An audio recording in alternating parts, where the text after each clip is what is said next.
नमस्कार, मैं हूं देवांजलि मोइत्रा। एक तरफ कोरोना तो दूसरी तरफ राज्यसभा चुनाव, और इस राज्यसभा में एक बार फिर से बीजेपी की ताकत बढ़ने वाली।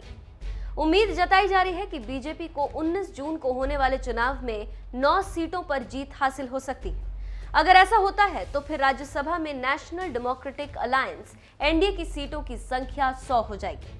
ऐसे में किसी भी बिल को राज्यसभा में पास कराने के लिए एनडीए को सिर्फ 22 और वोटों की जरूरत होगी। उम्मीद जताई जा रही है कि बीजेपी को इस बार के मॉनसून सत्र में किसी भी बिल को राज्यसभा में पास कराने में परेशानी नहीं होगी। दरअसल 242 सीटों वाले राज्यसभा में 4 नॉमिनेटेड सदस्यों का साथ एनडीए को मिल सकता है। इसके अलावा एआईएडीएमके, बीजेडी, वाईएसआरसीपी और टीआरएस भी एनडीए के लिए दोस्ती का हाथ बढ़ा सकती है। इन दलों ने पहले भी बीजेपी का साथ दिया है।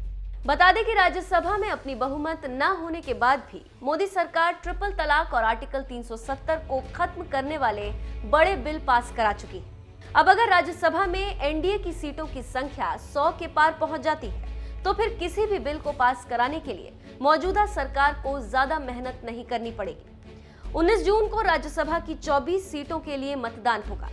18 सीटों पर मार्च में चुनाव होने थे, लेकिन कोरोना वायरस के संक्रमण के चलते इसे टाल दिया गया था, जबकि अगले 40 दिनों में 6 और सीटें खाली होंगी। राज्यसभा की जिन सीटों पर चुनाव होना है उनमें आंध्र प्रदेश और गुजरात की 4-4 सीटें, मध्य प्रदेश और राजस्थान की 3-3 सीटें, झारखंड की 2 सीटें और मेघालय एवं मणिपुर की 1-1 सीट शामिल है। राज्यसभा का रिजल्ट कंफर्म है, क्योंकि इसमें ज्यादा उलटफेर नहीं होता है और लगभग आकलन ही सब कुछ होता है, क्योंकि जितने विधायक उतनी आपकी सीटें।